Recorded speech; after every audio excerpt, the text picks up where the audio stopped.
먼저 저와 함께 진실을 만드는 고정진행자, 진짜가 나타날 때 젊은 피, 진짜가 나타날 때 없으면 안 되는 존재, 청남 아산을 강훈식 원내대회에 나왔습니다. 야야야야야! 뭐 하는 거야? 뭐 하는 거야? 뭐 하는 거야 지금? 박수 쳐주세요. 야, 뭐야? 아니 좀 강훈식 대변인님 지난주에 못 나왔었는데 그 김명수 대법원장 인준 문제 때문에 다행스럽게 결과가 좋았습니다. 다행입니다. 목요일 날 우리가 인준안을 통과시켰는데 수요일 날 오후 5시에 최종 점검을 하는 시간이 공교롭게 같이 잡혀갖고 제가 요 녹화 시간이 수요일 오후 3시잖아요. 5시잖아요. 수요일 오후 5시에 그게 잡혀갖고 방송에 출연을 못했는데 다행스럽게 정말 다행스럽게 통과가 돼서 참 안도의 한숨을 쉬었습니다. 전 정말 오래간만에 보는 것 같아요. 의원들 뭐 여야 통틀어 전원 출석. 가능한 사람 다 출석. 긴장감이 엄청났어요. 그리고 저희가 지난번에 어쨌든 저희들의 잘못으로 김희수 헌법재판관이 통과 안 되면서 원내 분위기도 되게 엄숙하기도 했거니와 문제는 야당이 그렇게 또 다 나와버리니까 그 현장의 분위기는 완전 야 이거 오늘 1대 결전이다 이러고 사실은 저희가 보수적으로 표를 계산해도 넘는 거는 150표가 넘는 건 있었습니다만 이게 또 믿을 수가 없는 거라 끝까지 전례가 있으니까. 네, 전례가 있으니까 그때도 뭐 표 계산 안 한 게 아니거든요. 그러니까 끝까지 긴장을 놓칠 수 없었는데 아주 뭐 진짜 총성 없는 표 전쟁이었네요. 네. 근데 네. 원내위원장님들 중 일부는 이번에 또 통과 안 돼서 파행 이렇게 되기를 바란 분들도 계세요. 저는 아니고. 이유는? 뻔한 이유로. 네. 왜냐하면 저는 뭐 그 뻔한 이유가 사실 또 저도 일부 동의도 되는 것이 민낯이 한번 드러나기도 해야 돼요. 국회 민낯이 누가 동의하고 사실은 지난번에 진짜 기명투표 하고 싶은 마음이 들 정도로 그래서 우리가 하여튼 쉽지 않은 지형에 있는 건 사실이거든요. 그런 민낯들을 우리 당원들이나 우리 진짜하나차 애청자들은 꼭 알아주셨으면 좋겠다. 그래서 이런 생각 듭니다. 국민의당도 일부에서도 그런 민낯이 드러날까봐 적극적으로 참여했다는 얘기도 있어요. 그렇죠. 인생이 뭐 저에게 그렇게 행복한 일이 잘 안 벌어지기 때문에. 네, 김명수 대법원장 인준 관련 뒷이야기는 조금 이따 해보도록 하고요. 자, 또 한 명의 고정 진행자입니다. 당 디지털 소통위원회 최민희 위원장 나오겠습니다. 근데 너무하지 않아요? 죄송합니다. 지금 감기 기운이 너무 나하고 동갑이야. 네? 사갔어요 근데 예, 방금 목소리 들으신 분 누군지 뭐 말씀 따로 안 드려도 다들 아실 거라 봅니다. 오늘 방송의 스페셜 게스트 대선이 왜 처음 출연인가요? 네. 왜 이렇게 자주 나온 것 같은 느낌이지? 모르겠습니다. 어머, 너무 오늘 좀 시크해. 이게 아니라 감기가 굉장히 요즘 감기가 독하더라고요. 그래요? 좀 네. 멀리 계세요. 그러니까 자, 일단 박수 치고 박주민 나와주시죠. 야야야야야. 예, 감기 걸려서 컨디션이 안 한 좋으시죠. 일주일 정도 됐는데 나았다고 생각했는데 또 하루 이틀 약을 안 먹으니까 또 열이 오르고 막 요새도 목이 아무 붓고. 데서나 그건 아닌데요. 환절기 때마다 제가 좀 감기를 걸리는 편이에요. 감기 플러스 피로. 약간 네. 오늘 강호식 의원도 지금 굉장히 필요하시잖아요. 아니 다 피곤하시죠. 암모니아. 박주민 의원은 제가 되게 인상적이었던 게 제가 그 작년 1년 동안은 그 뭐 선거법 재판 때문에 국회가 마침에 일찍 사우나를 가요. 굉장히 6시에 문을 열고 딱 가면 누가 거기 바디 프렌드 같은 거 있잖아요. 이게 안마기. 누가 이렇게 시체처럼 누가 이렇게 자고 있어요. 저보다는 김종대 의원이 주로 주무세요. 아니 김종대 의원하고 박주민 의원도 거기 자주 이렇게 시체처럼 거기서 주무시더라고. 요즘 잘 안 잡니다 거기서. 근데 김종대 의원님은 뭐 시체같이 안 보일 것 같아요. 워낙. 정신없이 주무세요. 다들 그 잠이 좀 모자라기도 하고 피로를 좀 풀어야 되는데 국회의원은 직업 특성상 뭐 쉬는 일이 없으니까 토일 또 뭐 예를 들어 지역구 의원 같은 또 지역 활동해야 되고 뭐 이런 문제점이 있는데 최민희 의원은 요즘 지역에서 파라솔 당사를 운영하고 있다는데 뭐예요? 저희가 이제 100만 당원을 모집을 해야 그리고 100만 당원을 모집해서 당원이 차고 넘쳐야 정당 개혁도 가능하고 권리 당원들이 할 일도 많아지잖아요.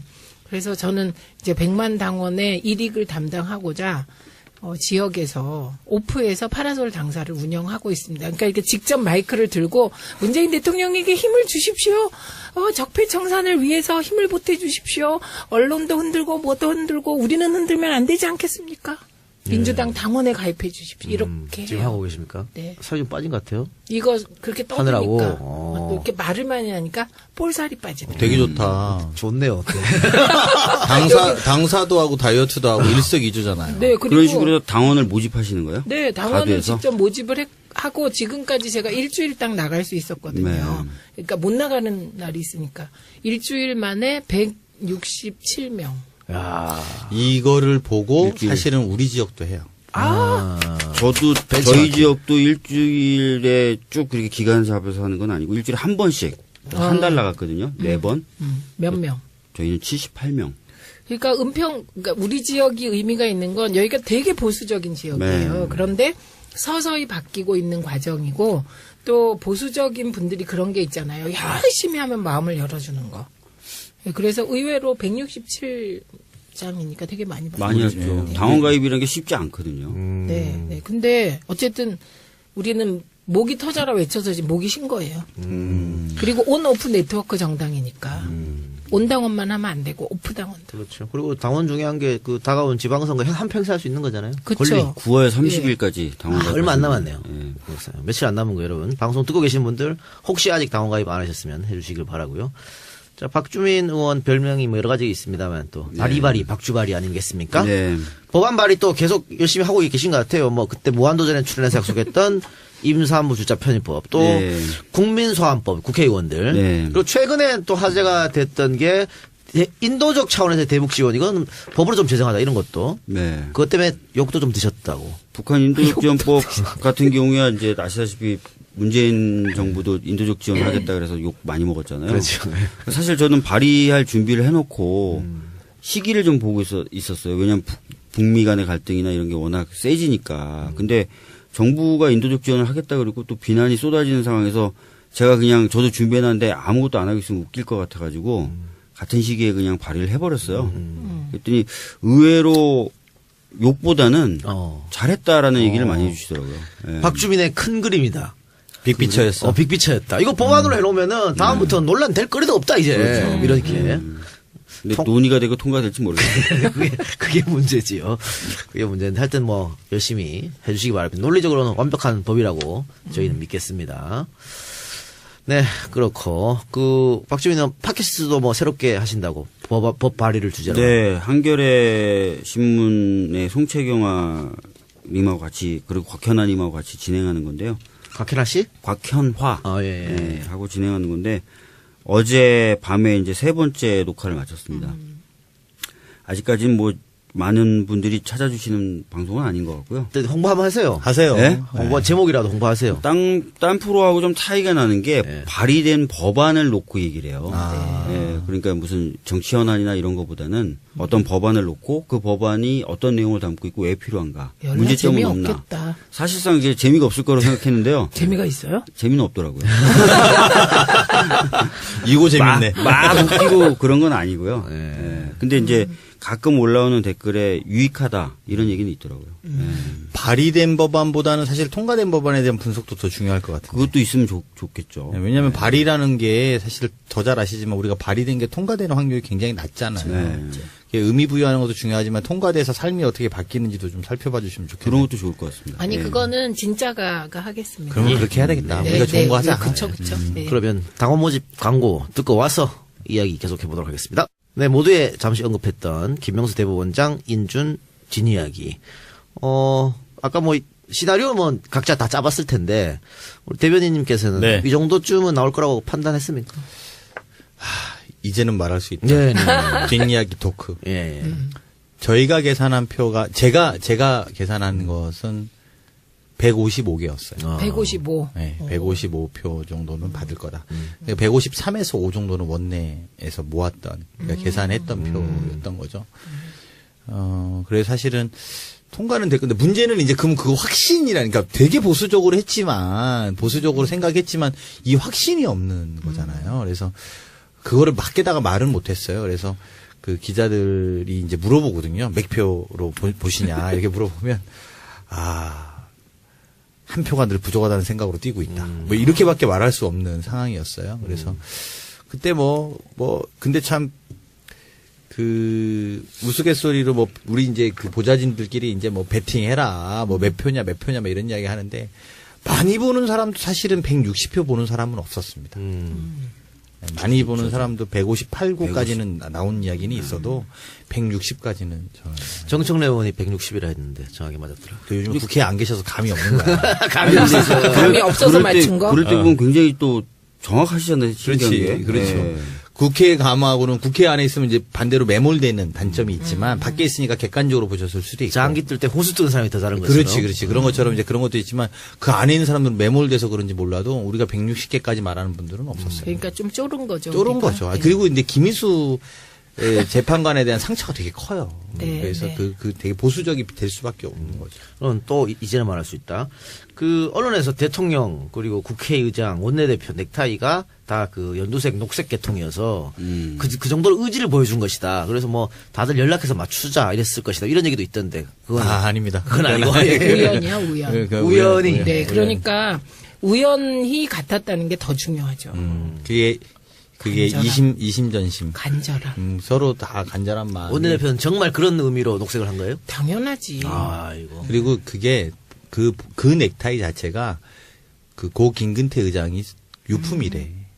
유품이라 선물로 주신 건데 자기는 여기가 마지막이라는 생각으로 나온 거야. 본인은 이제 여기서 사실은 뭐 사실 그렇잖아요. 사실 이번에 김명수 후보자가 통과 안 됐으면 뭐 원내뿐만이 아니라 당 전체가 책임을 져야죠. 피하기가 어려운 상황이었고 본인이 제가 물어봤어요. 이거 무슨 넥타이냐 그랬더니 김근태 의장이 유품인데 네, 여기서 끝나면 다 끝나는 거 아니냐 사실 이렇게 얘기하더라고요. 그래서 그런 마음으로 자기는 마지막 날 메고 나온 거예요. 그래서 셔츠는 파란색, 넥타이는 녹색이었어요 그날. 그래서 우리 당을 중심으로 넥타이를 메고 오는 마지막 넥타이, 유품의 넥타이를 메고 왔다 이렇게. 근데 그 전에 표결하기 전에 김동철 국민의당 원내대표가 우리 당 의원들 개별 접촉하고 이런 거 하지 마라. 불쾌하다 이런 식으로 얘기했더라고요. 그게 이제 뭐 제가 볼 때는 그냥 그 사실은 이번에 그 참 저는 민주당 의원들이 대단하다고 느낀 것은 거의 전방위적으로 모든 의원들이 우리 여기 박주민 의원님도 그렇게 하셨겠습니다만 이게 참 부끄러운 이야기. 저는 뭐 제가 좀 친한 사람이 한 4-5명 있어서 4-5명은 알아보겠습니다. 근데 어떤 의원님은 17명을 알아봅니다. 40명 정당의 17명을 알아본 거예요. 만나서. 그래갖고 그 전날 제가 첩보를 입수해. 무슨 첩보를 입수하냐. 반대로 말하면 120명이 40명한테 전화를 하는데 한 사람이 17명까지 전화했으면 몇 통화를 받았겠어요. 그 현역 그 국민의당 현역 의원들이. 그러니까 모 친한 의원이 찬성한다니까 이렇게 말하는 거야. 이게 무슨 말이냐면 전화하지 말라는 거야. 그렇죠. 이네들에게 널리 나의 찬성을 알려서 전화도 오지 못하게 하려고. 그래서 그 전날 밤에 제가 그 원내대표 지도부 있는 톡방에다가 그걸 비상을 걸었어.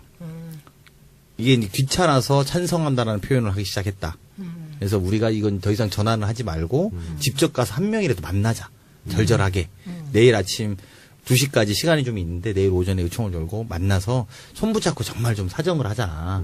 이렇게까지 했죠. 절박하게 모두가 다 뛰었습니다. 정말 놀라울 정도로. 네. 그리고 예전과 달리 자유한국당이나 바른당 의원들도 좀 커버해달라는 주문이 좀 셌었고요. 그래서 국민의당뿐만 아니라 자유한국당이나 바른당 의원들한테도 많이 전화하고 찾아가고. 박주민 의원도요? 저도 하태경 의원님한테. 그래서 성공했구나. 아니 근데 제가 전했을 때는 자기는 김명수 안 와닿는다. 좋은 사람인 건 같은데 왜 그렇게 기수가 낮고 경력 짧은 사람을 해야 되는지 난 솔직히 와닿진 않는다. 나한테 설명을 한번 해봐라. 그러더라고요. 그래서 제가 이런 얘기 저런 얘기했는데 그래도 안 와닿아. 이렇게만 얘기하시더라고요. 아니 그래서 실제로 참 이건 제가 정말 여기 우리 진짜다가에서만 말씀드리는 그렇게 해서 실제로 한국당 의원들 만난 분들도 있을 거 아니에요. 그런데 이제 저한테 이제 강 대변인 이 사람 A, B, C가 한국당에서는 내가 부탁해서 절절하게 해서 한다고 했다. 근데 믿을 수는 없잖아. 우리끼리 대화지. 우리 믿을 수는 없잖아. 그래서 내가 형 사진 찍어서 보내라고 그래. 그렇게 이야기를 했어. 인증샷. 그래서 진짜 실제로 사진 찍은 분이 있어. 그래요? 그래서 이번에 표 중에 저는 국민의당 표는 언론 예측보다 조금 낮고 떨어지고 그렇지. 자당에서 있어요. 넘어왔어요. 그리고 그러니까 국민의당이 뭐 마치 자기네들이 많이 찍어준 것 같지만 사실상 그러지 않을 수도 있다. 네, 그렇게 그럼 봤어요. 마치 본인 그러니까 이게 참 이렇게 해석하면 뭐 어떻게 되는지 모르겠지만 역설적으로 이게 표현이 좀 제가 거칠어 죄송하지만 국민의당 장사를 잘한 거야. 그리고 반대로 장사를 제일 못한 게 바른정당이에요. 네. 바른정당이 캐스팅보드 역할을 한다라고 했어도 그런 그렇죠. 역할과 충분히 네. 할 수 있었거든요. 그러니까 그런 면에서 보면 그런데 아까 말한 것처럼 자유한국당의 모 의원님이 그걸 찍어갖고 보내주신 거를 그 선배가 딱 받았는데 저한테 그 이제 중간에 어떤 모 의원이 그래서 야 내가 사진까지 받았어 이렇게 하고 딱 연락 왔길래 야 이거 한 표는 확실히 있구나. 그리고 났는데 끝나고 나니까 아까 말씀하신 하태경 의원이 난 찬성했다 이렇게 생기기도 했고 그리고 그분 김명수 후보자의 은근하게 뭐 어떤 내 누구라고 밝힐 수는 없는데 의원 중에 내가 신세를 좀 진 게 있다 이런 분들이 있었어요. 자당 바당에. 보수당에. 아, 네. 그래서 그런 분들도 아마 그러니까 우리의 어떤 노력과도 무관하게 본인이 이 사람 신세지고 정말 공정한 판결이었다고 느낀 적이 있었다라는 그런 반응도 있었습니다. 자당의 그 부산구 출신 몇 명도 찬성했을 것이라는 얘기가 나오더라고요. 그래서 공개적으로 경고도 했었잖아요. 그런 거 하면 안 된다고 자당 내선. 근데 아마 무시하기 쉽지 않았을 거예요. 하태경 의원도 한 번 더 생각해보면 그 부산 출신이잖아요. 지역구가. 또 그것도 무시 못했을 거예요. 그래요. 그런 일이 있었군요. 좋았어요. 아니 근데 이번에 보니까 진짜 간절하고 지난주에 이제 그 우리 진짜가 나타났다 녹음할 때 안 왔잖아요. 제가 그걸 보고 아 통과되겠구나 이렇게 늘 역설적으로 그렇게 간절하면 통과되겠구나 뭐 그렇게 생각이. 우리가 통과 못 시키면 앞으로 간절하지 않아서 그렇다고 생각하실 거 아니야. 아니 그냥 늘 간절할 거예요. 아, 근데 우리도 사실 김희수 원제 소장할 때도 저희가 노력을 안 했던 건 아니거든요. 그럼 우리 근데 노력했어. 김명수 대법원장 때 더 하게 되잖아요. 그게 안 되는 게 굉장히 상처가 남은 거죠. 그치, 우리 당 그치. 의원들한테는 상처가 됐으니까 그때도 노력은 이 했죠. 노력은 다 했어요. 근데 더 완전 여기서는 막 이번에는 쉽게 말하면 뭐 이렇게 과락은 면합니다라는 걸 알아도 그거 못 믿는다. 또 하자 이렇게 막 거기다 이러죠. 그것도 있었을 겁니다. 대법원장하고 예. 헌재 소장이 약간 차이는 있거든요. 그럼요. 그 정치적 부담이라는 게. 네. 아마 그것도 작용하긴 작용했을 거예요. 자, 어쨌든 김명수 대법원장 임명돼서 이제 6년 동안 임기를 이제 지내야 됩니다. 뭐 이거 뭐 이제 건드릴 수 없는 임기죠. 확고부동한 건데. 박주민 의원님, 이 네. 김명수 대법원장이 취임식도 했습니다. 그래서 개혁도 얘기했는데 우리가 어떤 점을 바라면 좀 좋을까요? 사실 지금까지 사법부 내 문제점이라고 많이 지적되어 왔었던 것은 대법원장 예. 그리고 그 대법원장을 도와준 법원행정처를 중심으로 한 피라미드 구조였거든요. 네. 근데 이 김명수 대법원장은 이 피라미드 구조를 해체시킬 가장 적합한 인물로 꼽혀왔던 사람이에요. 평상시 행동도 말도 그랬고 특히나 춘천지방법원장일 때 춘천지방법원을 운영한 방식 자체가 판사들에게 굉장히 많은 권한을 주는 일선 판사들에게 굉장히 많은 권한을 주는 방식이었거든요. 그런 방향의 개혁이 이루어질 것 같습니다. 근데요, 이게 국민적 입장에서 보면 그냥 보통 사람은 우리가 유전 무죄, 무전 유죄 예. 요 등식이 깨지는 게 사법개혁으로 비춰져요. 그렇게 하겠죠. 예. 기대를 해보고요. 뭐 이거는 우연일 수도 있겠습니다만 하여튼 김명수 대법원장이 취임하고 나서 그 MB 국정원 여러 가지 사건들 이거 계속해서 영장이 기각됐었거든요. 기억되다가 그런데 그때 이번엔 또 발부가 돼가지고 이거 뭐 김명수 효과인가? 뭐 이런 주장도 있는데 어떻게 생각하세요? 지금 사실은 바로 그렇게 영향을 미친다고 보기는 좀 어려울 텐데 이런 건 있을 것 같아요. 이번에 김명수 대법원장의 임명과 또 그것을 둘러쌌던 국민들의 열망을 보면은 판사들이 국민들이 진짜 이걸 바라는구나라고 생각을 할 수는 있었을 것 같아요. 그러니까 김명수 대법원장이 직접 무슨 지시를 했다거나 그런 것 같지는 않은데 아마 그런 분위기를 보고 판사들이 조금 더 심사숙고하지 않았나 이런 생각이 듭니다. 그리고 그런 국민적 영향은 좀 받으셔도 됩니다. 그리고 그러면 이제 거의 그 대통령의 어떤 인사는 거의 끝이 난 거죠, 이제?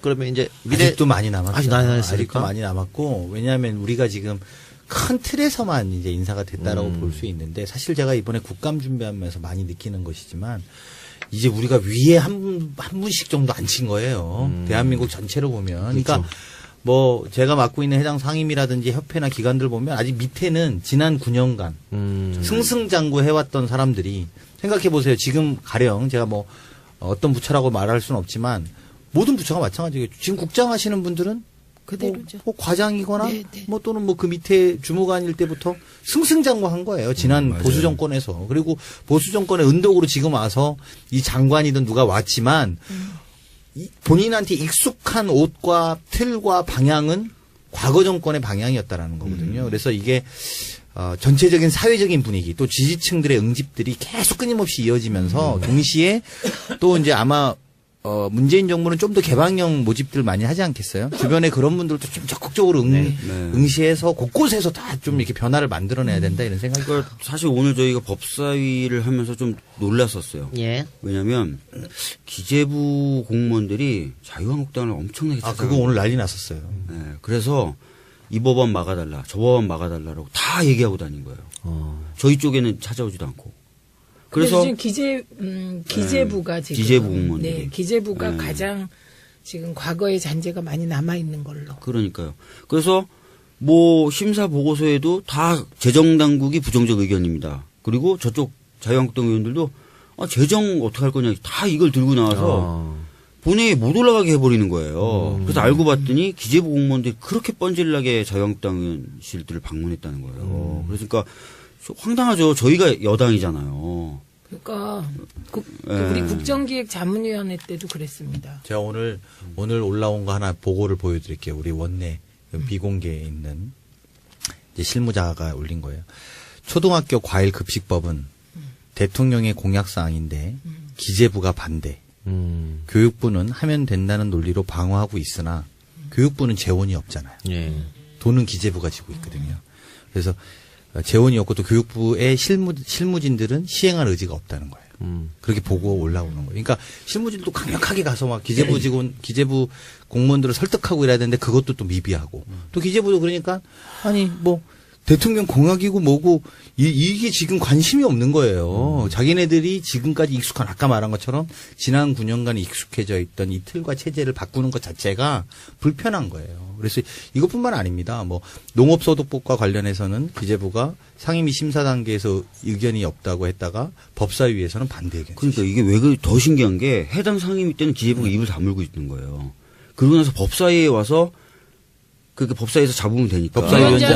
위원장이 자유한국당이니까. 그러니까 저희들이 오늘 굉장히 다들 황당했던 게 무슨 법 꺼낼 때마다 다 기재부가 안 된다 그랬다. 기재부가 안 된다 그랬다. 이렇게 얘기하는 거예요. 저희는 내용도 모르고 여당 의원들은.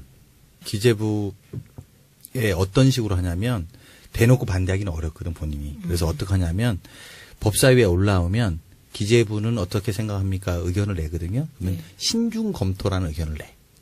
그리고 야당 의원한테 가서 반대하라고 하는 거예요. 이렇게 플레이를. 야, 진짜 그러니까 그 행태가. 그리고 특히 대통령님 공약사항에 대해서 집중적으로 반대해요. 맞아. 지금 그런 상황. 이거예요. 그 통신요금 인하는 전 국민적 관심사잖아요. 그럼 데이터 요금 인하하려면 와이파이를 공격적으로 깔아야 돼요. 공용 와이파이를. 그러면 공용 와이파이를 고등학교에 깔기로 했거든요. 그러면 예산이 편성돼야 되잖아요. 예산에서 삐걱거리는 거예요. 기재부가 또. 네. 이것도 뭐 인사적폐 이럴 수도 있겠네요. 예. 그럼 이것도 개혁이 시급할 것 같은데 그 국회 협조를 받아야 할 인사 문제는 이제 거의 없는 거죠 이제. 하나 남았죠. 중소기업 벤처. 벤처부 장관도 있고. 예. 근데 뭐 그건 인사청문회만 통과하면은 인사청문회만 치르면 대통령이 임명을 강행하면 뭐 국회가 표결해야 될 사람은 없죠 이제. 없죠. 내년에 대법관들 바뀔 때 대법관은 표결하죠. 대법관 원장만 할 거예요. 동의를 구하고요. 대법관은 그냥 인사청문회만 합니다. 근데 거듭 말씀드리지만 우리가 머리 하나 바꿨다고 달라지는 게 아니에요. 그럼요. 이거 꼭 명심했으면 좋겠습니다. 알겠습니다. 다른 주제 한번 가봅시다. 박근혜 정권이 아니고 이명박 정권의 지금 국정원 적폐 이슈가 연일 하룻밤 자고 일어나면 새로운 게 지금 드러나고 있습니다. 그래서 사찰공화국이다. 사찰공화국이었다. 과거형이죠. 그러니까 나오고 있는데 블랙리스트뿐만이 아니고 화이트리스트까지 나오고 있는 실정입니다. 그래서 어제 압수수색까지 벌였죠. 그 자유한국당 비례대표 지금인 신보라 의원이 대표를 지냈던 청년 우파 단체하고 정부 지원을 받아 간제 데모 벌였던 여러 가지 단체 압수수색도 벌였었는데 그 박주민 의원이 지난 총선에서 싸웠던 후보 최홍재 대표적인 뉴라이트 계열 인사죠. 그 사람도 관련돼 있다는 얘기가 나오고 있어요. 신보라 의원이 사실은 최홍재라는 분의 선거 당시에 선거 사무장의 부인이에요. 그리고 이 최홍재라는 분의 동생이 당시 새누리당 공천심사위원이었습니다. 예. 최공재? 최공재. 그래서 청와대 최용재님은 청와대에 계셨어요. 신보라 씨가 7번인가 받았을 텐데. 7번. 굉장히 앞선 번호를 받았죠. 예. 입김을 미친 게 아닌가 이런 얘기까지 나오고 있어요. 사실 그래서 작년 국감에서 제가 한번 문제 제기한 적이 있는데요. 그랬습니까? 예. 보수단체 쪽에 활동을 할 때, 정말 정부 편을 많이 드는 행동들을 많이 했었어요. 정부의 비판적인 판사를 상대로 콕 집어가지고 의견서를 내는 거예요, 법원에. 그 판사 좀 어떻게 하라고 이런 식으로. 그러니까 원래 청년단체가 어떤 지방법원의 판사가 무슨 판결했다 이거 신경 안 쓰잖아요. 근데 그걸 딱 내고 이런 식의 행동들을 해가지고 저희가 냈던 그 의견서를 좀 달라 그랬더니 그건 안 된다 그래서 못 받아봤는데 그런 약간 좀 이상한 모습들이 보였었죠. 근데 이번에 거기도 국정원 지원 받았다는 거잖아요. 그렇습니다. 예, 예. 그렇기 때문에 제가 그거 보고 이런 생각을 했어요. 지금 그 소위 진보 개혁 쪽에 청년 단체나 시민 단체는 인생을 걸고 민주주의와 통일을 위해서 희생하면서 그렇죠. 일궈온 거 아닙니까? 네네. 그런데 그 반대에 있는 관제 청년 단체는 진짜 땅 짚고 헤엄치기 식으로 이렇게 단체를 운영하고 그 단체에서 뭔가를 하고는 비례대표 받고 이러니까 그 박근혜 정부가 저렇게 된 겁니다. 그러니까 국정농단 정권의 국정농단 정당이었던 거잖아요. 그래서 사실은 그러니까 국정은 안 하고 국정농단만 하는. 그러니까 국정 운영이 아니야. 국정농단 정당이. 예, 그러니까 청년 단체까지 농단하는 조차도. 거죠. 예. 그러니까 우리는 이념을 위해서 움직이고 활동한다면 저쪽은 100% 이득을 위해서 그렇죠. 우리는 이념과 가치. 그렇게 보여지는데 지금 뭐 또 원세훈 전 국정원장이 다시 소환돼서 조사받고 있고 이것도 다른 혐의라 그래요. 지금 네. 구속돼 있는 거 말고 맞죠. 이것도 밝혀지면 그러면 이제 형량은 플러스가 되리라고 보고요. 맞습니다. 그래서 심경의 변화를 일으킬지도 모른다는 얘기도 나오고 있어요. 지금 뭐 이런 식으로 계속해서 뭔가 밝혀진다면은 자기가 사실 버틴다고 해도 의미가 없거든요. 그렇다면은 이제 수사에 오히려 협조적으로 나갈 수도 있죠.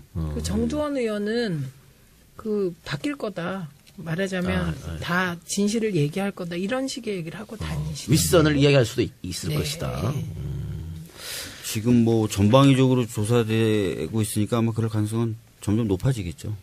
그럼 이명박 대통령을 소환 조사할 가능성은 여전히 있는 겁니까? 지금 모든 서류에 다 BH가 등장하고 있거든요. 거의 최근에 발견되고 발표되는 서류에 특히 기무사나 군사이버사령부 뭐 이런 쪽에 관련된 뭐 김관진 장관이 서명했다는 그런 서류들도 그렇고요. 그래서 사실은 이렇게 되면은 조사 안 하기가 어렵죠. 어렵다. 오히려 안 하면 욕을 먹는 분위기가 되죠. 근데 검찰에서 전직 대통령을 부르려면 웬만한 증거는 다 갖추고 불러야 되는 거 그렇죠. 아닙니까? 그러니까 지금 뭐 아시다시피 계속해서 그 국정원 관련자들과 그 주변인들을 수사하고 압수수색하는 거지 않습니까? 시간이 좀 걸릴 것 같고. 시간 좀 걸릴 것 같아요. 그럼 대변인님, 네.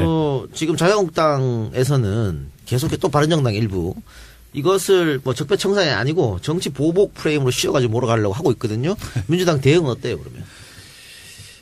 이게 미안해요. 사회자가 이런 질문을 할 수밖에 없어요. 아니 그게 국정원 프레임에 갇혀 있는 거예요. 예, 옛날 국정원 프레임. 아니, 이게 뭐 프레임이고 뭐고 다 떠나서 우리가 이야기하는 거는 죄 지은 걸 죄받아라 이야기하는 거잖아요. 뭐 정치 보복이다 아니다 이런 개념 이전에 그냥 죄를 지었는데 그럼 죄를 받아야지. 그럼 조사는 끝까지 다 해보자 이 이야기예요. 간단한 이야기를 우리는 요구하고 있는 거고요. 저쪽은 보복이다 뭐 우리 또 이후에 논의하겠지만 노무현 전 대통령은 이랬었다 막 말도 안 되는 거 다 갖다 붙여갖고 지금 이 문제의 본질을 흘리려고 하는 겁니다. 죄를 지은 사람 아니 생각을 해보세요. 지금 저는 난 염치가 없는데. 자기들이 그렇게 우상화처럼 받들었던 박근혜 대통령은 감옥을 갔잖아요. 그렇잖아요. 예. 그리고 그 감옥을 가는데 1등 감옥을 가는 데 있어서 또는 자기가 이전에 이명박 대통령이라고 그렇게 모셨던 사람들의 이제 실체가 막 드러나는 거잖아요. 그러면 당연히 범죄를 저질렀던 사람들의 단순히 그 한 사람이 아니라 여러 사람들이 연관되는 게 네. 상식적인 이야기인 거거든요. 어떻게 대통령 혼자 범죄를 다 저질렀겠어요. 그걸 집행하고 이행하고 동의하고 작전도 짜고 이런 사람들이 있었을 거 아닙니까? 그러면 줄줄이 나오는 게 상식이에요. 거기까지가 우리가 해야 되는 적폐청산인 것이고, 그리고 그 과정을 밟는데, 적폐청산이라는 이름으로 보복을 하고 있다. 보복은 뭐, 하긴 근데 보복했다라는 거 보면 핍박했다라는 걸 인정을 하긴 하는 거죠, 자기들. 그렇죠. 그리고 저는 뭔가 한계 이렇게 있으면 생각해요. 뭔가 한계 있으니까 보복이라고 하는 거 아니야. 그치. 그분들은 생각이 이런 거예요. 우리 국민들이 생각하는 적폐, 이건 그냥 그들에겐 일상적인 거예요. 그래서 이게 법에 따라 처벌받을 대상이 아닌 거예요. 예전부터 그 얘기 많이 했잖아요. 네. 예를 들어서 인터넷이 좌쪽이 많으면 당연히 이걸 바로 잡아야 되는 거 아니야? 그러니까. 김기춘도 이번에 그런 얘기 했잖아요. 그렇죠. 문학에 잘못이 이상한 아닌 사람 거야. 있으면 좀 바로 잡는 게 정상 아니야? 네. 이게 다 이렇게 얘기하잖아요. 그러니까 그렇기 때문에 그리고 그 정권은 늘 보복을 했기 때문에. 그래서 그렇게 뭐 눈엔 뭐만 보인다. 요게 작동되는 것 같아요.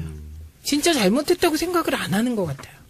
그래서 그러니까 잘못된 거에 죄를 받는다고 생각을 안 하는 거야. 그쵸, 잘못됐어도 우리는 죄를 안 받았단 말이야. 그렇죠. 그렇기 때문에 잘못된 걸 따지는 건 보복이야. 그렇죠. 이런 논리인 거예요. 그러니까 그러다 보니 잘못한 것도 아니야. 그냥 심지어는 거기서는 더 나가는 거는 이제 잘못한 것도 아니야. 그렇죠. 그리고 정치 보복하는 애들이야, 쟤네는. 그렇죠. 보복받고 있으니까 우리는 되게 피해자야. 국민들 여러분, 우리를 도와줘. 여기까지 가는 거 아니야, 지금. 그렇죠. 그래서 이걸 정신승리라고 하는 거죠. 아니 그래서 또 오늘도 법사위에서 보면은 그 유명한 자유한국당 의원님들 계시잖아요. 뭐 네. 김진태, 네. 뭐 주광덕, 뭐 이런 분들이 뭐 오늘도 그렇고 뭐 예전에도 그렇고 계속 그런 프레임으로 말씀하시는 게 뭐냐면 이게 정치 보복이다. 정치 보복이다. 첫째. 두 번째, 정치 보복에 대해서 국민들이 혐오 또는 염증을 내기 시작했다. 그런 얘기 계속 하시거든요. 근데 최근에 이제 문재인 대통령 지지율이 약간 떨어지긴 떨어졌지만 그 사유가 과거 청산, 적폐 청산한다는 이유가 아니잖아요. 그 북미 간의 관계라든지 이런 부분인데 조금 이게 인식이 다른 것 지금 같더라고요. 여론조사 보면은 TK에서도 MB 조사 필요하다고 지금 다 응답하고 있어요. 그러니까요. 여론조사는 전혀 다른 게 나오고 있어요. 여론조사도, 뭐 대통령 여론조사 떨어진 것도 아니, 어느 나라를 봐도요. 반경 200m 안에서 핵을 개발하고 미사일을 매일 쏴대면 그 대통령 지지율이 60%를 넘고 있는 건 대단한 거예요. 네, 신기한 현상으로. 이게 오히려 역설적으로, 아니, 반경 200m 안에 있는 나라가 200km 안에 있는 한두 시간이면 가는 안내에 있는 나라가 있는데 거기서 핵을 개발하고 미사일을 매일 쏘고 뭐 니 죽인다 망난이다 뭐 하루 연일 말폭탄들을 미국과 서로 그것도 주고받고 있는데 그 나라의 대통령이 지지율을 60% 이상 가져가고 있다? 예. 잘하고 있다는 겁니다. 네. 다른 얘기 또 한번 해봅시다. 국정원이 만들었던 여러 가지 문건이 지금 연일 나오고 있는데 MB 정부 비판 세력 제압 활동 이래가지고 뭐 당시 야당의 정치인은 물론 여당 인사까지 사찰했다는 게 지금 나오고 있습니다.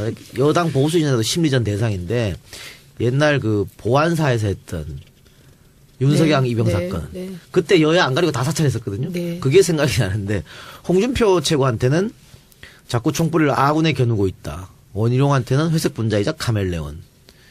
안상수 권영세도 댓글로 공격하고. 야, 오로지 MB만 지겠다. 이런 발상이었던 것 같아요. 그렇죠. 독재와 통하는 거죠. 늘 공작 정치는 결국은 독재와 통하고 한 사람에게 집중되는 거죠. 방금 말씀하신 정답은 그거죠. 공작 정치. 그렇죠. 그래서 같은 당 안에 있는 사람들도 약점을 잡아서 그 약점을 가지고 뭐 완전히 옛날 정치. 완전히 구태 정치. 오늘 하이라이트 그 종이 흔들기 정진석 의원의 다 증거가 있다. 뭘 흔들었어요? 오늘 뭐 흔들었잖아요. 그 노무현 정부 시절에도 네, 이렇게 네. 다 댓글 작업했다. 뭐 이렇게 흔들은. 아니 솔직히 자유한국당 의원님들은 그 문재인 대통령 취임 100일 기자회견 때 고마워요 문재인 다음에 실시간 1위로 걸리니까 댓글 공작이라고 그랬잖아요. 사람들이 네. 네. 수준이죠. 예. 그러니까 이게 국가가 관여해서 하는 거하고 일반 시민들이 하는 다른 것도 거죠. 구분 잘 못하시고. 그렇죠. 그러니까 그런 일이 가능하지 않은 거예요. 머릿속에. 자유한국당 경험이 분들 없는 생각 거지. 속엔 예. 돈 안 주는데 댓글 단다. 이게 이상한데? 없는 거죠. 이상한. 종이 흔들었다고 하니까 생각나네. 옛날에 정영근 의원이 DJ 비자금 있다고 증거가 있다. 디스켓. 그러면서 A4를 내밀었는데 그 디스켓을 찍은 종이에요. 그게 그 디스켓인지 어떻게 알아. 그래서 증거 있다고 자기들은. 그랬더니 수법은 여전하군요.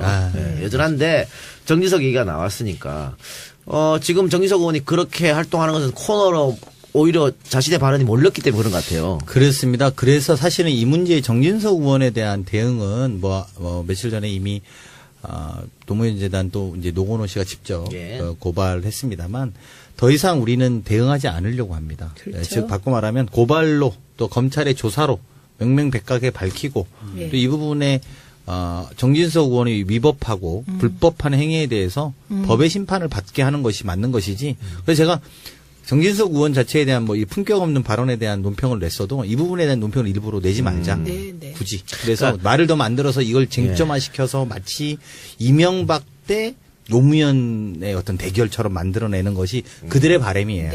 그래서 그거를 우리가 프레임을 안 말리고 되게 드라이하게 그래 그냥 법대로 합시다. 법에 검찰이 조사할 거라고 봅니다. 그냥 딱 드라이하게만 나가면 된다. 저는 맞습니다. 생각합니다. 이번 기회에 그래서 그 고리도 끊어버려야 될 것 같은데 색깔론은 이제 안 먹히잖아요. 네. 그게 더 이상 안 하잖아요. 못 하잖아요. 맞네요. 색깔론이 사라지고 있네요. 색깔론은 근데 뭐 이상하지 않아요? 공성회를 한다 그러더라고요. 좀 이상하지 않아요? 지금 북한이 핵 개발해갖고 이게 한반도 위기 상황에서 색깔론이 안 먹혀요. 그게 국민들이 이제 그게 아니라는 걸 알았던 거고. 네. 근데 노무현 대통령 끌어들이는 것도 자기들이 정치적으로 불리하면 항상 끌어들였거든요. 네. 근데 그것도 이제는 안 안 통한다는 먹혀요. 거를 이번 기회에 보여줘야 되는 거예요. 그렇죠. 다시는 못하지 이런 짓을. 그러니까 오늘 제가 오전에 이제 전 새누리당 의원하고 토론회를 하는데 계속 이제 얘기를 하는 겁니다. 노무현 전 대통령님 얘기를. 그래서 저는 그거에 대한 답은 하지 않고 계속 MB에 저 물타기입니다. 그리고 MB를 왜 소환해야 되는지를 계속 얘기하는 겁니다. 잘하셨어요. 예, 그래서 그런 식으로 하다 보니 나중에는 이제 이 MB에 대한 소환 요구는 현재고 저들이 끌어들이려고 하는 노무현 대통령님은 과거 저 기억 아픔이잖아요. 그러니까 이제 나중에는 없어지던데요.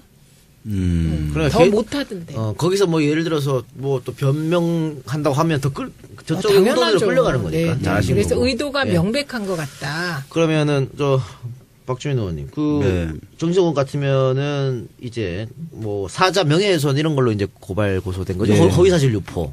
예. 권양수 여사에 대한. 아마 사자 명예훼손일 거예요. 그 사자 명예훼손이고 권양숙 여사님에 대해서 그냥 허위 사실 적시에 의한 명예훼손이 될 것 같은데요.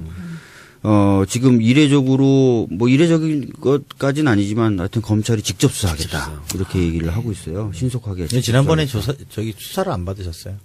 네. 저 충청도니까 잘 아는데 그 허위사실 유포 이런 거 잘 아는데 정진석 의원이 그 명함을 동네에 이제 막 뿌리잖아요. 그 명함에 보면 자유민주주의 연합 김종필 총재 대변인이라는 말을 써서 그에 뿌렸어요. 근데 김종필 총재 대변인은 없거든요. 김종필을 넣었어야 되는 거야 본인 입장에서 공주에서 이제 선거를 하기 위해서. 그래서 김종필 총재 대변인이라고 넣었는데 직함을 하나 만들었구만. 검찰에서 조사하고 아예 없애버렸죠. 어머, 그 허위사실 유포인데 그거 되게 중요한 건데. 경력에 대한 경력에다 넣는 거 굉장히 처벌. 중요한 거잖아요. 그거 그냥 하고 싶어요. 그래갖고 다들 저보고 아유 같은 충청도인데 진짜. 불쌍하다. 다들 그랬었죠 그때. 그런데 그 조현호 씨가 8개월. 실형 나왔잖아요. 네, 실형 실형 8개월. 나왔고 구속도 됐었죠. 그러니까 정진석 큰일 났네. 아마 근데 뭐 또 방탄국회 비스무리하게 또 될 수도 있겠죠. 그래서 지금 제가 볼 때 마지막 몸부림 오늘 아까 말씀드린 종이 흔들고 노무현 때 됐다 막 이렇게 해서 자꾸 정권 대 정권의 대결. 근데 뭐 우리 청취자분들 잘 아셔야겠지만 정진석 의원은 이명박 대통령의 정무수석이셨고 그렇죠. 본인이 아주 직접적인 이 관계자인 사람이에요. 그래서 미리 제발 들어서 들은 거 아니에요? 그러니까 그래서 제가 아까 말씀드렸잖아요. 이 노무현 대통령 관련된 이야기에서 논평을 안 하고 이명박 정부 정무수석인 정진석 의원은 이렇게 제가 딱 썼어요. 아예. 그러니까 무슨 말이냐면 지금 우리가 말하는 많은 블랙리스트라든지 모든 문제를 대통령으로 향한다면 그 과정에 반드시 거쳐야 되는 거는 정진석 의원이다. 그래서 이 문제가 그렇게 본인께서 막 말폭탄을 던지면서 시야를 흐리면서 진격해 나가고 있는 거다. 이렇게 해석하시면 됩니다. 최근에 그런 분이 한 분 더 나타났어요. 네. 유인촌 장관. 유인촌 전 장관이 갑자기 그건 문체부와는 전혀 상관없다. 미리 자기가. 그분은 네. 연기자인데 발연기지. 누가 물어봤나 갑자기. 발연기. 네. 그래 도종환 장관이 내가 한번 당했는데 또 이렇게 반론을 한 것도 제가 봤고요. 그리고 우리가 국정원 얘기를 했습니다만 군 기무사도 국정원과 합동으로 맞습니다. 국정원에서 기무사에 돈을 줘가지고 댓글장을 부렸다고 하는데 기가 막히더라고. 시급으로 따지면 뭐 한 7,500원쯤 되던데 처음에 3만 원으로 시작해서 쭉 계속해서 돈이 뭐 5만 원, 10만 원 갔다가 마지막에는 최고 금액 1인당 최고 월 25만 원씩 지급이 되는 걸로 이제 드러났습니다. 이철희 의원이 문건을 공개를 했는데 그래서 어떤 분들은 댓글 작업하고 한 달에 25만 원 너무 적은 거 아니냐라고 생각할 수도 있겠지만요. 이분들이 군 기무사 요원으로서 다 나라로부터 월급 받는 사람들입니다. 이거는 수당이야. 댓글 수당? 네. 네. 그래서 그거 깜짝 놀라서 좀 얘기했던 게 뭐냐면 이렇게 수당을 올려주더라도 이렇게 몇백 프로씩 올려주는 사례가 없었는데 이분들은 진짜 몇백 프로씩 계속 수당이 올라갔다는 거예요. 네. 그래서 인터넷 해선비까지 지원해서 이제 25만 원 된 건데. 저는 국민의 명령 문성은 선배랑 할 때 온라인 커뮤니티 회비 걷느라고 그렇게 고생을 하고 정말 쇠가 빠지게 일해가지고 우리 18만 모았는데 이분들은 뭐 그냥 수당 받으면서 댓글 달고 기무사 요원으로 들어가서 이런 댓글이나 달고 있는 게 참 자괴감 느낄 것도 같은데. 그러니까 그렇죠. 그 기무사 뭐 국정원이면 그래도 학교 다닐 때 공부 열심히 하고 맞아요. 성적 좋고 모범생이라는 분들이 많이 가셨을 텐데 본인들도 굉장히 자괴감 자괴감. 느꼈을 거야. 엘리트들을 데려다가 그렇게 그런 쓰니까. 식으로 나라를 위해서 일하는 사람들은 그런 식으로. 그 국정원 댓글 사건이 한창일 때 이제 집회 현장에 나가면 불리는 노래 중에 하나가 있었어요. 가사가 뭐냐면 아버님 뭐 하시노 댓글 답니다. 나란 일 하시는구나. 이런 가사가 있었거든요. 진짜였어. 진짜였어요. 나라 녹을 받으셨네. 그러니까 최고 엘리트 정보 요원들이 이런 짓을 했는데 자기들이 이게 부끄러워서 그런지 몰라도 요거 그 기밀 유지하는 데는 정말 요원들처럼 했더라고요.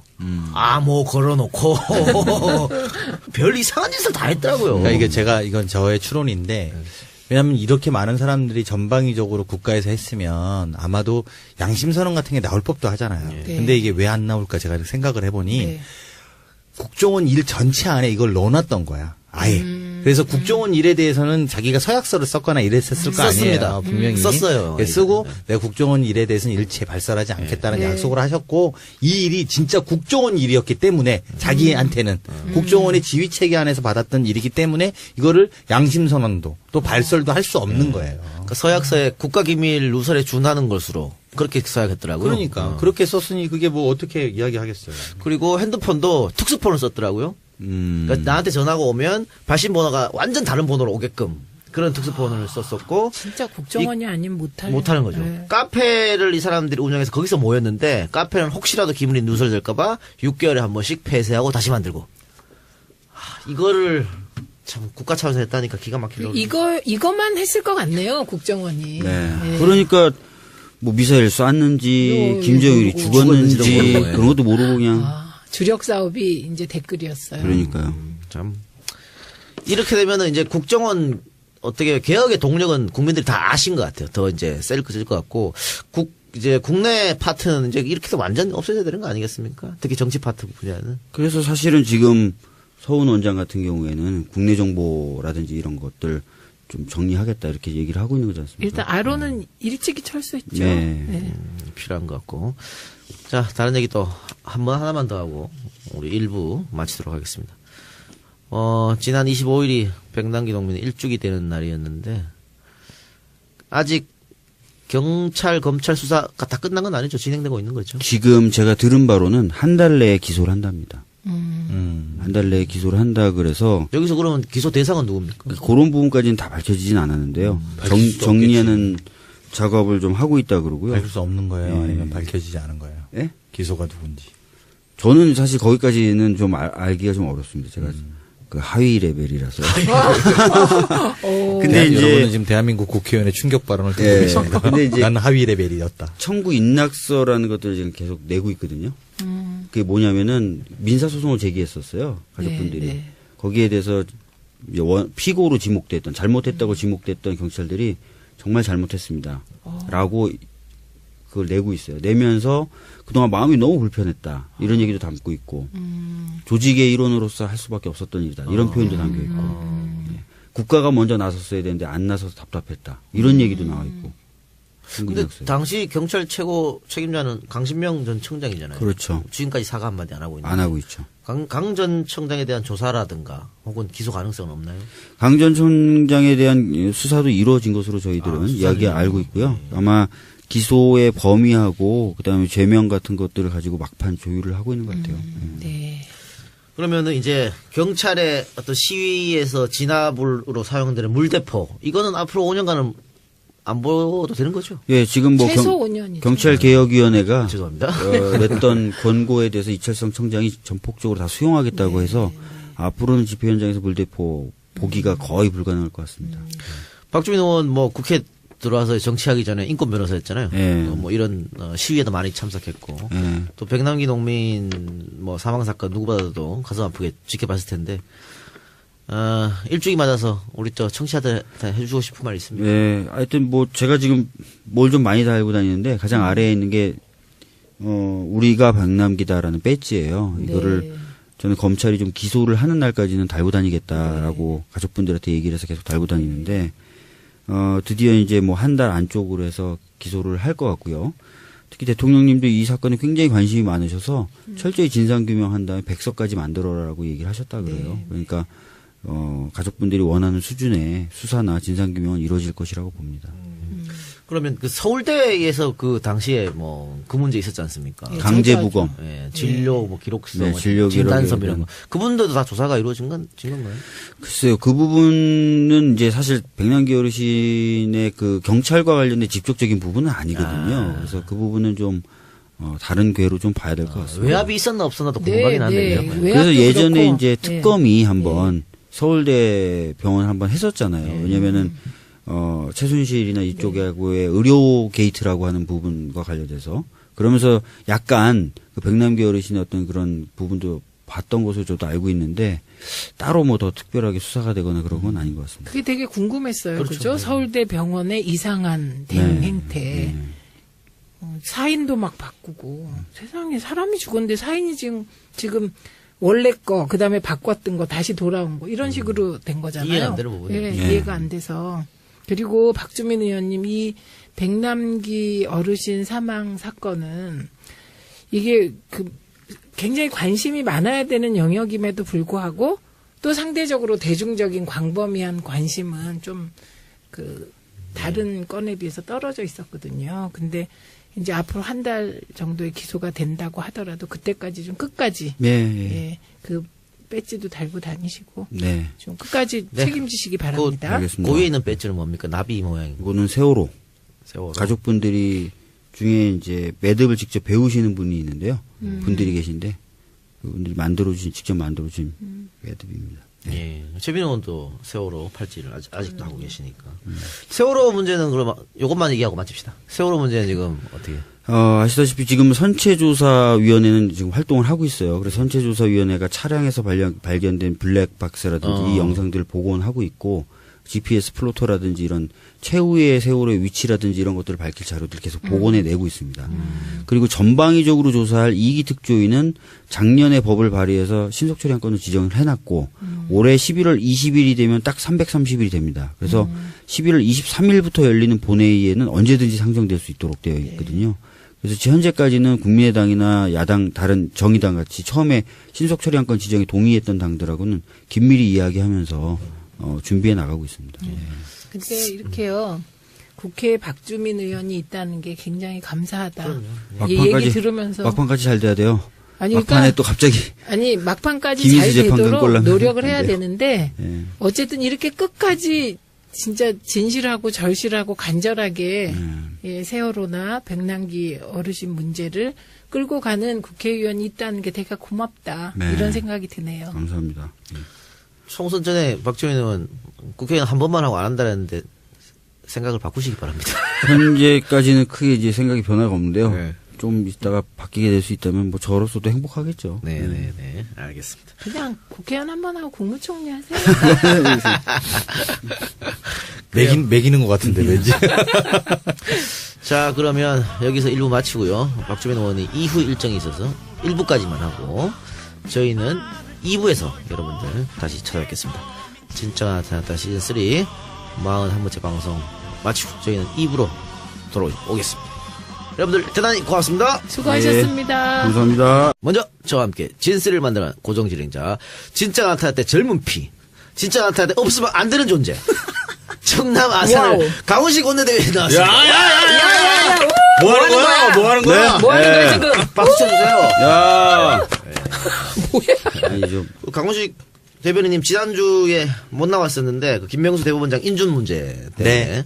다행스럽게 결과가 좋았습니다. 다행입니다. 목요일 날 우리가 인준안을 통과시켰는데 수요일 날 오후 5시에 최종 점검 하는 시간이 공교롭게 같이 잡혀갖고 제가 요 녹화 시간이 수요일 오후 3시잖아요. 5시잖아요. 수요일 오후 5시에 그게 잡혀갖고 방송에 출연을 못했는데 다행스럽게 정말 다행스럽게 통과가 돼서 참 안도의 한숨을 쉬었습니다. 전 정말 오래간만에 보는 것 같아요. 의원들 뭐 여야 통틀어 전원 출석.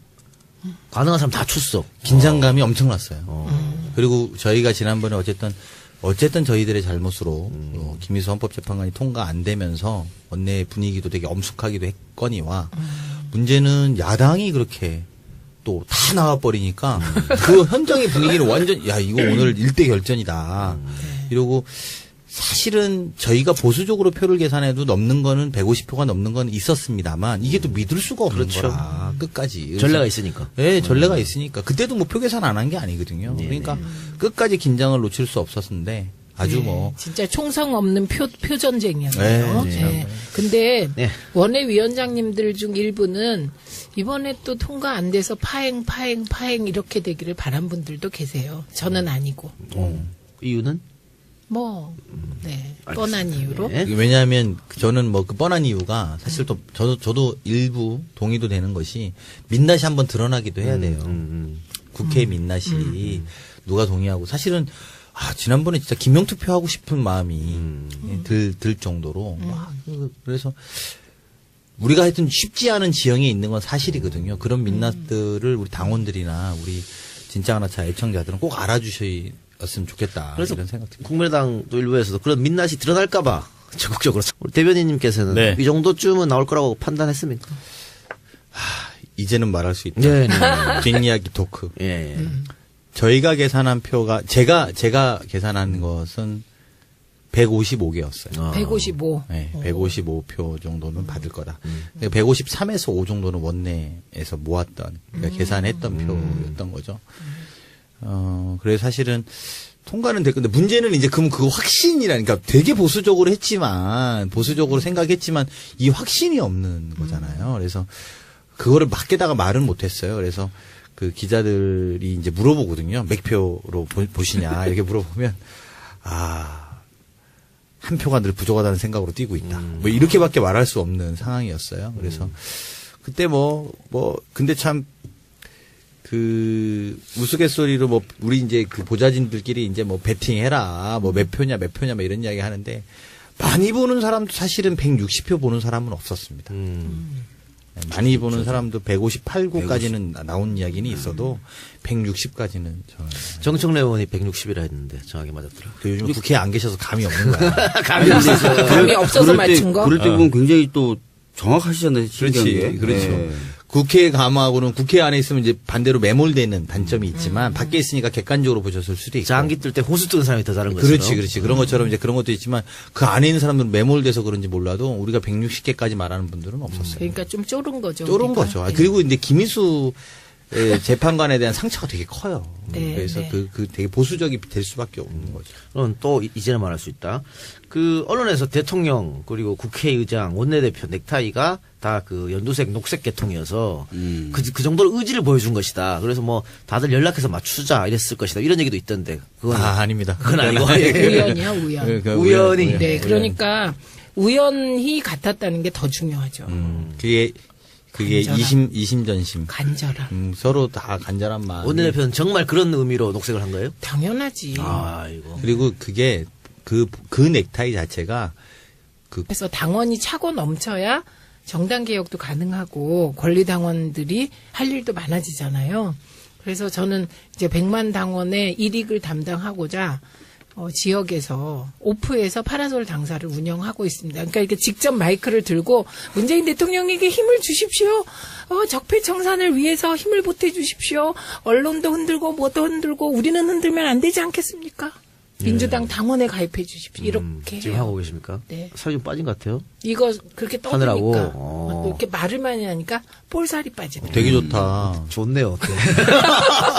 당사도 하고 다이어트도 하고 일석이조잖아요. 네, 그리고 그런 식으로 당원을 모집하시는 거예요? 네, 당원을 가드에서? 직접 모집을 하고 지금까지 제가 일주일당 나갈 수 있었거든요. 네.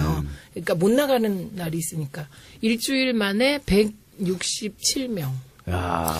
이거를 보고 일주일. 사실은 우리 지역도 해요. 아, 저도 벤치마킹. 저희 지역도 일주일에 쭉 그렇게 기간 잡아서 하는 건 아니고 일주일에 한 번씩 한 달 나갔거든요. 4번.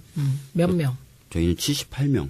그러니까 그러니까 우리 지역이 의미가 있는 건 여기가 되게 보수적인 지역이에요. 네. 그런데 서서히 바뀌고 있는 과정이고 또 보수적인 분들이 그런 게 있잖아요. 열심히 하면 마음을 열어주는 거. 그래서 의외로 167장이니까 되게 많이 많이 받았어요. 하죠. 당원 가입이라는 게 쉽지 않거든요. 네, 네. 근데 어쨌든 우리는 목이 터져라 외쳐서 지금 목이 신 거예요. 그리고 온 오프 네트워크 정당이니까 온 당원만 하면 안 되고 오프 당원도. 그렇죠. 그리고 당원 중요한 게 그 다가온 지방선거 한 평생 할 수 있는 거잖아요. 그렇죠. 9월 30일까지 당원 가입. 얼마 안 남았네요. 예. 그래서 며칠 안 남은 거 여러분. 방송 듣고 계신 분들 혹시 아직 당원 가입 안 하셨으면 해주시길 바라고요. 자, 박주민 의원 별명이 뭐 여러 가지 있습니다만 또 바리바리 박주바리 아니겠습니까? 네. 법안 발의 또 계속 열심히 하고 계신 것 같아요. 뭐 그때 무한도전에 출연해서 약속했던 임사무 주자 편입법 또 네. 국민소환법 국회의원들 네. 그리고 최근에 또 화제가 됐던 게 인도적 차원에서의 대북 지원 이건 법으로 좀 제정하자 이런 것도 네. 그것 때문에 욕도 좀 드셨다고. 북한 인도적 지원법 같은 경우에 이제 아시다시피 문재인 정부도 인도적 지원을 하겠다 그래서 욕 많이 먹었잖아요. 그렇죠. 사실 저는 발의할 준비를 해놓고 시기를 좀 보고 있었어요. 왜냐하면 북미 간의 갈등이나 이런 게 워낙 세지니까. 근데 정부가 인도적 지원을 하겠다 그러고 또 비난이 쏟아지는 상황에서 제가 그냥 저도 준비해놨는데 아무것도 안 하고 있으면 웃길 것 같아가지고 같은 시기에 그냥 발의를 해버렸어요. 그랬더니 의외로 욕보다는 잘했다라는 얘기를 많이 해주시더라고요. 예. 박주민의 큰 그림이다. 빅피처였어. 빅피처였다. 이거 법안으로 해놓으면은 다음부터 논란 될 거리도 없다 이제 그렇죠. 이렇게. 근데 논의가 되고 통과될지 모르겠어요. 그게 문제지요. 그게 문제인데 하여튼 뭐 열심히 해주시기 바랍니다. 논리적으로는 완벽한 법이라고 저희는 믿겠습니다. 네, 그렇고 그 박주민은 팟캐스트도 뭐 새롭게 하신다고 법 발의를 주제로. 네, 한겨레 신문의 송채경아 님하고 같이 그리고 곽현아 님하고 같이 진행하는 건데요. 곽현아 씨? 곽현화 예. 네, 하고 진행하는 건데 어제 밤에 이제 3번째 녹화를 마쳤습니다. 아직까지는 뭐 많은 분들이 찾아주시는 방송은 아닌 것 같고요. 홍보 한번 하세요. 하세요. 네? 홍보 제목이라도 홍보하세요. 딴 프로하고 좀 차이가 나는 게 네. 발의된 법안을 놓고 얘기를 해요. 아. 네, 그러니까 무슨 정치 현안이나 이런 것보다는 어떤 법안을 놓고 그 법안이 어떤 내용을 담고 있고 왜 필요한가. 열나 문제점은 없나. 재미없겠다. 사실상 이제 재미가 없을 거라고 생각했는데요. 재미가 있어요? 재미는 없더라고요. 이거 재밌네. 막 웃기고 그런 건 아니고요. 네. 네. 근데 이제 가끔 올라오는 댓글에 유익하다 이런 얘기는 있더라고요. 네. 발의된 법안보다는 사실 통과된 법안에 대한 분석도 더 중요할 것 같아요. 그것도 있으면 좋겠죠. 네, 왜냐하면 발의라는 게 사실 더 잘 아시지만 우리가 발의된 게 통과되는 확률이 굉장히 낮잖아요. 네. 그게 의미 부여하는 것도 중요하지만 통과돼서 삶이 어떻게 바뀌는지도 좀 살펴봐 주시면 좋겠네요. 그런 것도 좋을 것 같습니다. 아니 네. 그거는 진짜가 하겠습니다. 그러면 그렇게 해야 되겠다. 네, 우리가 좋은 네, 거 하자. 그쵸. 네. 그러면 당원 모집 광고 듣고 와서 이야기 계속해 보도록 하겠습니다. 네, 모두에 잠시 언급했던 김명수 대법원장 인준 진이야기. 아까 뭐 시나리오 뭐 각자 다 짜봤을 텐데 참여했다는 얘기도 있어요. 그렇죠. 인생이 뭐 저에게 그렇게 행복한 일이 잘 안 벌어지기 때문에. 예. 네, 김명수 대법원장 인준 관련 뒷이야기는 조금 이따 해보도록 하고요. 자, 또 한 명의 고정 진행자입니다. 당 디지털 소통위원회 최민희 위원장 나오셨습니다. 근데 너무하지 않아요? 죄송합니다. 지금 감기 기운이 너무. 나하고 동갑이야. 네? 사갔어요, 근데? 예, 방금 목소리 들으신 분 누군지 뭐 말씀 따로 안 드려도 다들 아실 거라고 봅니다. 오늘 방송의 스페셜 게스트 대선이 왜 처음 출연인가요? 네. 왜 이렇게 자주 나온 것 같은 느낌이지? 모르겠습니다. 어머, 너무 오늘 좀 시크해. 이게 아니라 감기가 굉장히 요즘 감기가 독하더라고요. 그래요? 좀 네. 멀리 계세요. 그러니까 자, 일단 박수 치고 박주민 나와주시죠. 예, 감기 걸려서 컨디션이 안 한 좋으시죠. 일주일 정도 됐는데 나았다고 생각했는데 또 하루 이틀 약을 안 먹으니까 또 열이 오르고 막 요새도 목이 아무 아프고. 데서나 그건 아닌데요. 예. 환절기 때마다 제가 좀 감기를 걸리는 편이에요. 감기 플러스 피로. 약간. 예. 네. 오늘 강호식 의원도 지금 굉장히 피로하시잖아요. 아니 뭐 예 다 피곤하시죠. 암모니아. 박주민 의원은 제가 되게 인상적이었던 게 제가 그 작년 1년 동안은 그 뭐 선거법 재판 때문에 국회의가 마침에 일찍 사우나를 가요. 굉장히 6시에 문을 열고 딱 가면 누가 거기 바디 프렌드 같은 거 있잖아요. 이게 안마기. 누가 이렇게 시체처럼 누가 이렇게 자고 있어요. 저보다는 김종대 의원이 주로 주무세요. 아니, 김종대 의원하고 박주민 의원도 거기 자주 이렇게 시체처럼 거기서 주무시더라고요. 요즘은 잘 안 잡니다, 거기서. 근데 김종대 의원님은 뭐 시체같이 안 보일 것 같아요. 워낙. 정신없이 주무세요. 다들 그 잠이 좀 모자라기도 하고 피로를 좀 풀어야 되는데 국회의원은 직업 특성상 뭐 쉬는 일이 없으니까 토일 또 뭐 예를 들어 지역구원 같은 또 지역 활동해야 되고 뭐 이런 문제점이 있는데 최민희 의원은 요즘 지역에서 파라솔 당사를 운영하고 있다는데 뭐예요? 저희가 이제 100만 당원을 모집을 해야 그리고 100만 당원을 모집